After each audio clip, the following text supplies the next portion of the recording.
On the evening of the 14th of May, 2018, emergency services received a 999 call from a house on the avenue in Linthorpe, Middlesbrough, England. The caller was Mitesh Patel. He told the operator that he had just returned home to find his wife, Jessica Patel, dead. When paramedics and police arrived, they confirmed that the 34-year-old woman had no chance of survival. Initially, the scene suggested a break-in. Some items in the house had been ransacked. The interior showed signs of disturbance. Mitesh repeatedly claimed that an intruder had broken into the house while he was away. However, as investigators examined the scene more closely, they noticed several anomalies. There were no signs of forced entry through doors or windows.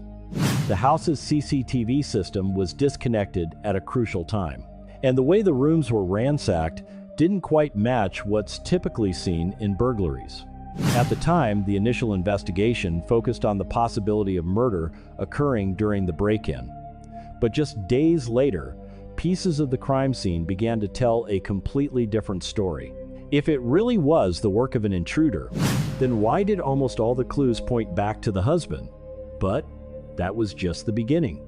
To understand why this case shocked Britain, we first need to know who Jessica Patel was. Jessica Patel, 34, was a pharmacist with many years of experience and co-owner of Roman Road Pharmacy in Middlesbrough. To her patients and colleagues, she was dedicated to her work, always gentle and professional. Those who worked with her remembered Jessica as a calm, hardworking person who was always ready to help others. Outside of work, Jessica maintained close relationships with her family. She frequently talked to her relatives and spent a lot of time with those she loved. In 2009, Jessica married Mitesh Patel.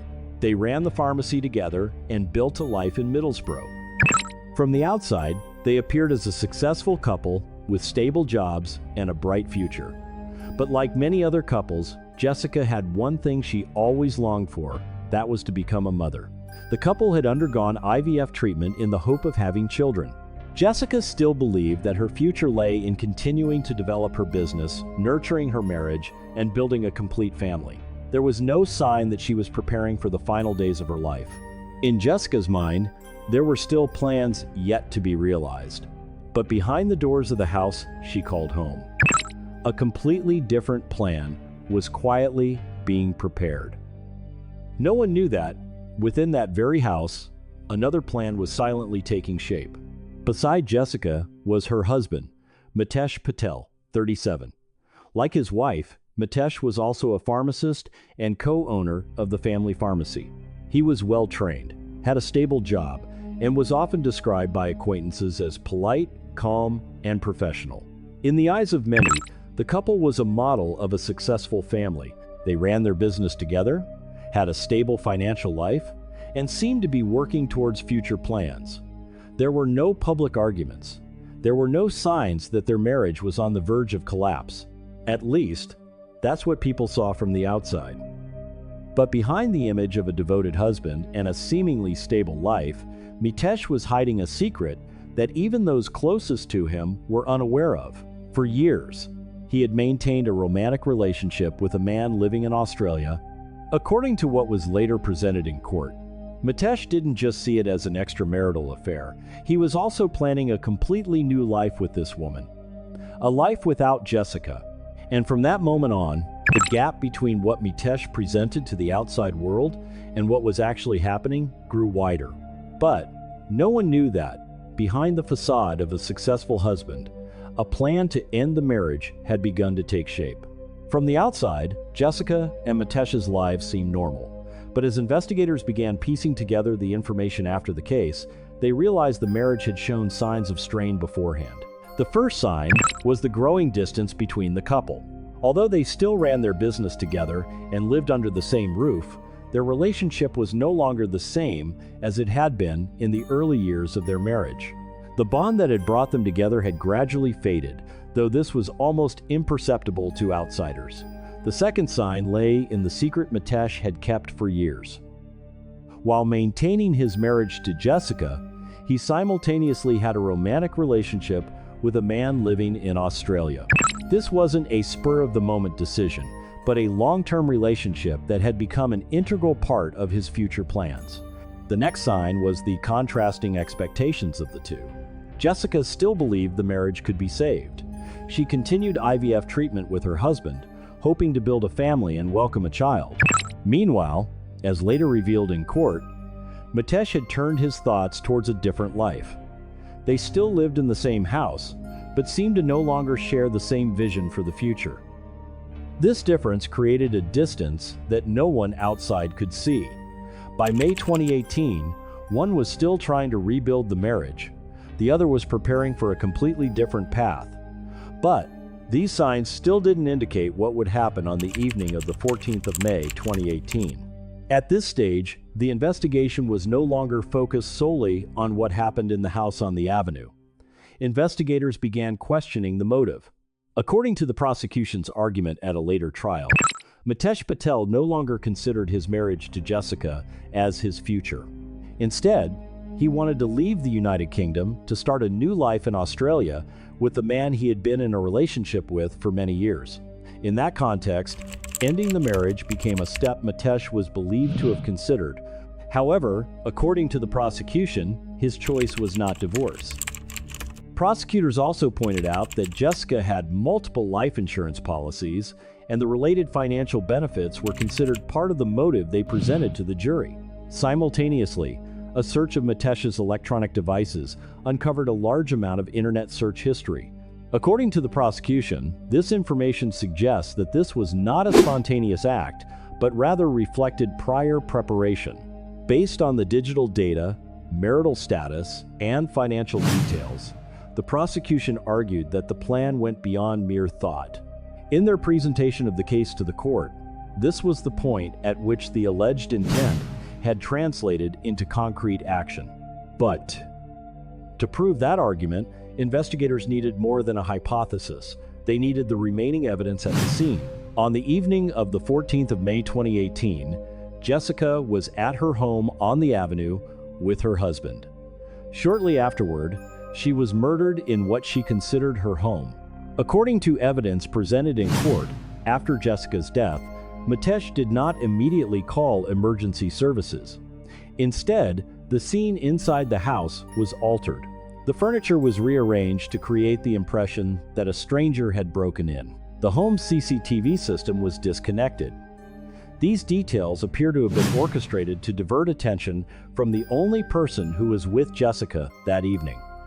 After staging the scene, Mitesh left the house. He went to the pharmacy that he and his wife jointly ran. His presence there provided a window of opportunity that Mitesh could use to prove he was not at home when the alleged incident occurred. He then went to buy pizza, an everyday activity taking place at a location that could be recorded by employees, receipts, and cameras. From the outside, the sequence of events seemed completely normal. A husband leaving work, buying food, and returning home after a long day. But according to the prosecution's argument, that normalcy was calculated. Upon returning to the house on the avenue, Mitesh called 999. He claimed he had just returned and discovered his wife dead. He repeatedly spoke about the possibility that a stranger had broken into the house, ransacked it, and murdered Jessica. The initial story seemed to fit with what was seen at the scene. Furniture was overturned, the security cameras were not working, and the husband appeared to have been outside during a crucial period. But the clues that seemed to corroborate Mitesh's testimony didn't quite match. There was no clear evidence of broken doors or windows. The way the belongings were ransacked didn't resemble the actions of a thief in a hurry to find valuables. More importantly, the sequence of events, leaving the house, appearing at the pharmacy, and buying pizza created a remarkably specific timeline. Instead of proving Mitesh's innocence, this sequence of events led investigators to consider whether it had been deliberately constructed.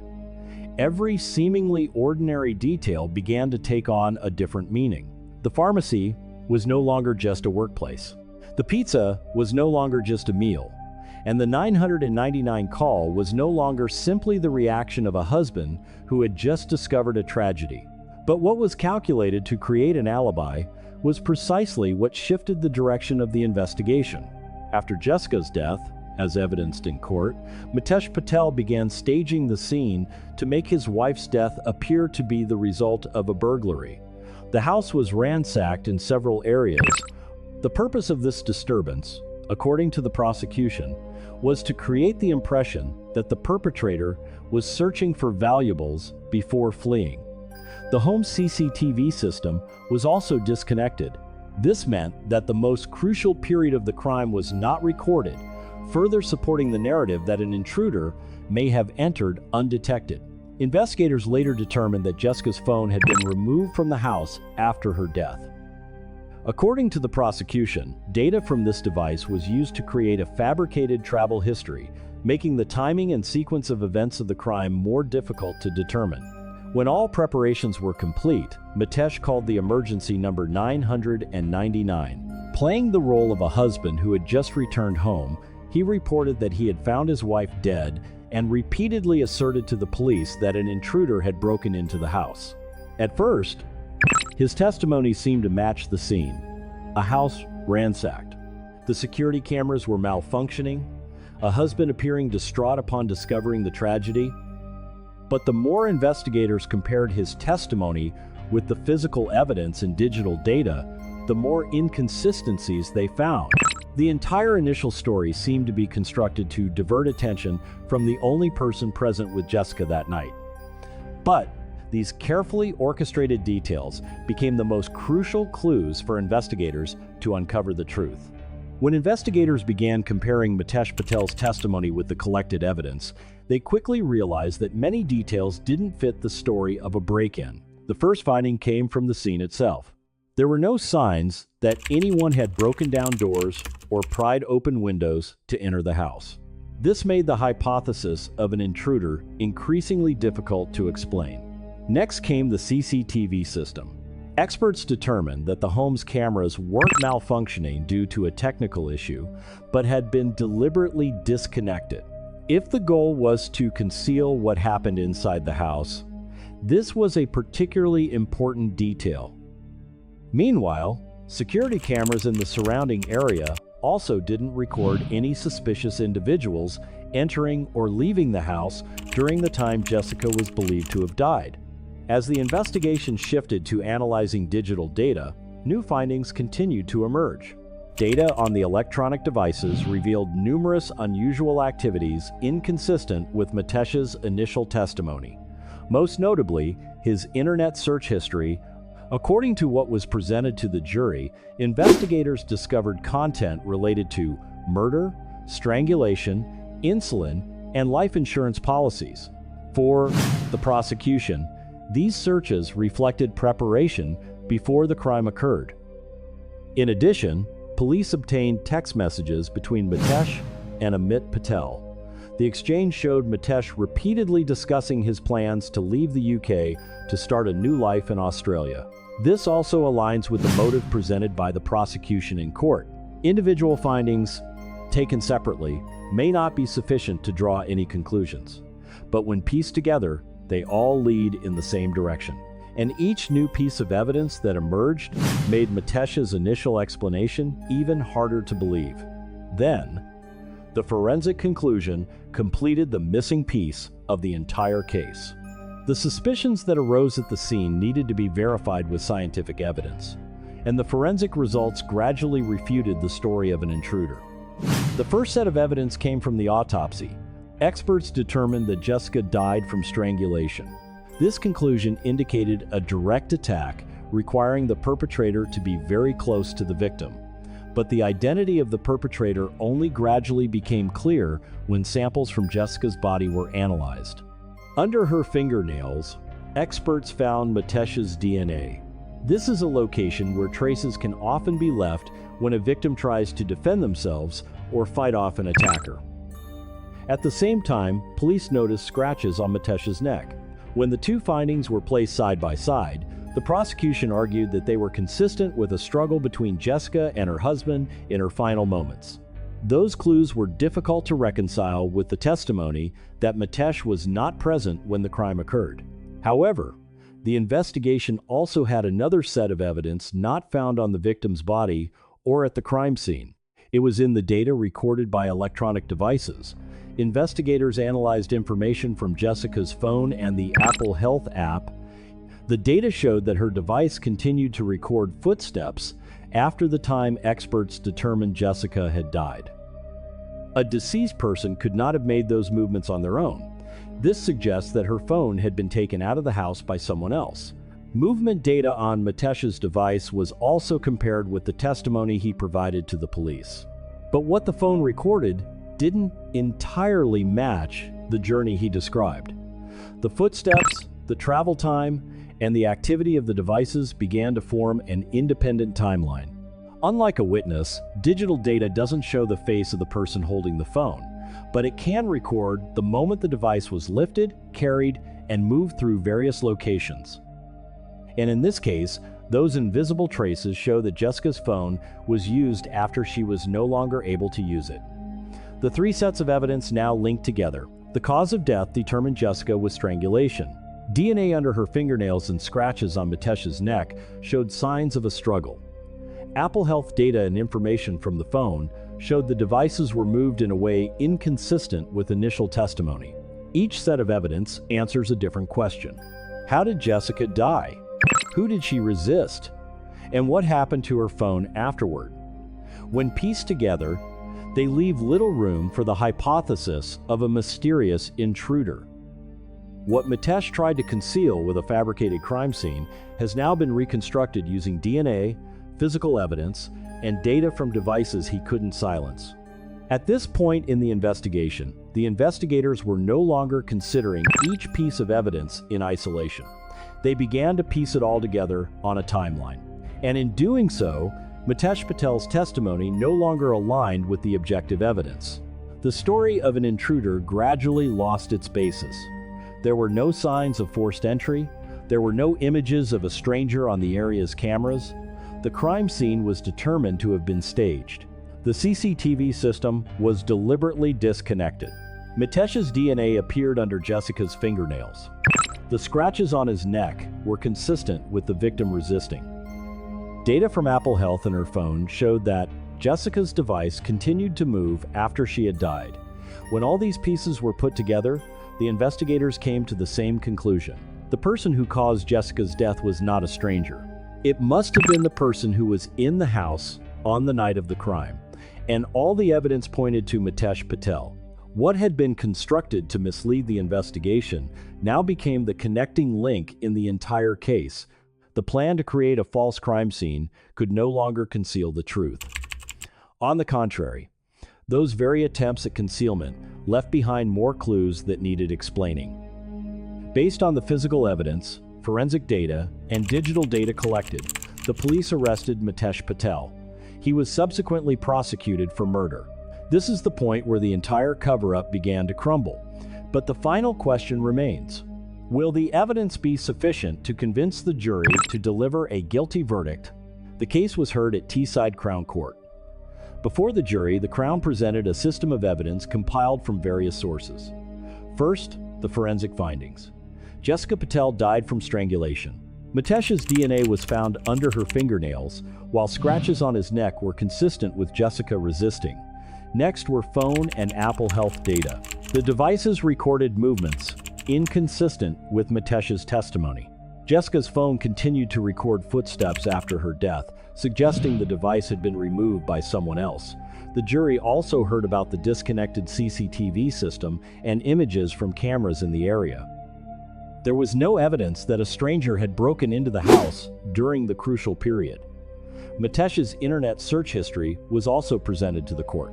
The Crown used details related to murder, strangulation, insulin, and life insurance to bolster its argument that the crime was premeditated.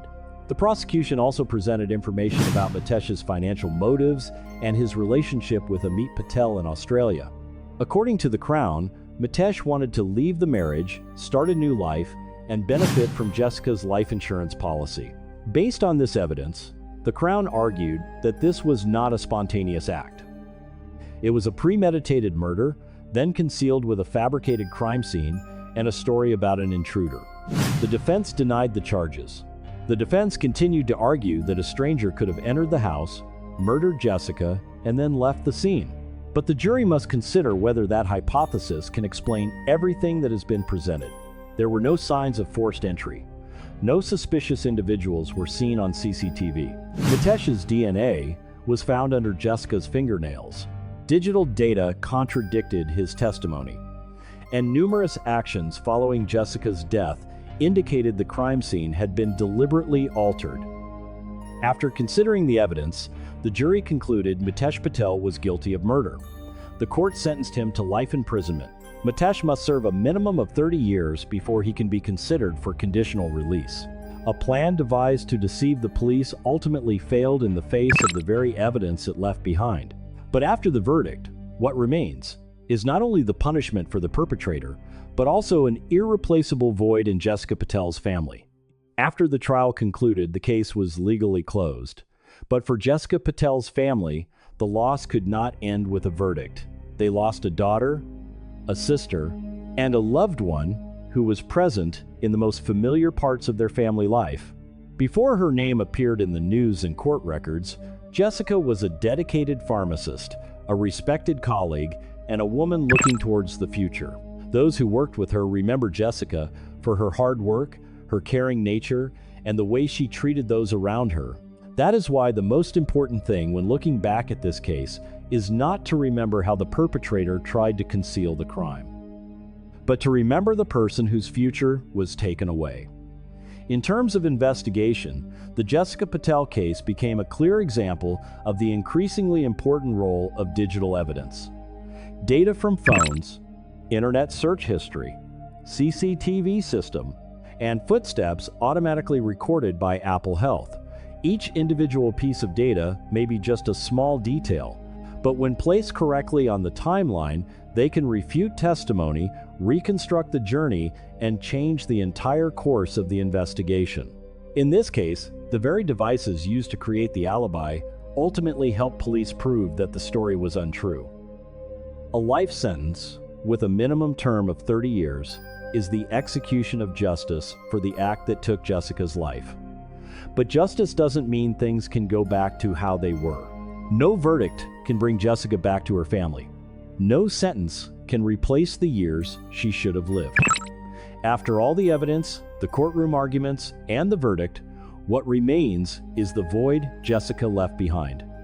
A void in the family, in the workplace, and in the lives of those who once loved her, because behind every case is not just the question of who committed the crime, but also the story of a person who no longer has the chance to continue their life. There are plans that are prepared in silence for months. There are lies that are calculated down to the smallest detail. But the truth doesn't always disappear, along with what people try to hide. Sometimes it just quietly exists in a small trace. A recorded piece of data, a footprint, a DNA sample, or a seemingly insignificant detail. And as long as one truth remains, the entire fabricated story can collapse. Because justice doesn't always come quickly. But when the evidence speaks, the truth will eventually find its way to being seen. Justice may come late, but the truth always leaves a trace. If you want to continue following real case files and the stories behind the verdicts, please subscribe to the channel. Thank you for watching, and see you in the next episode.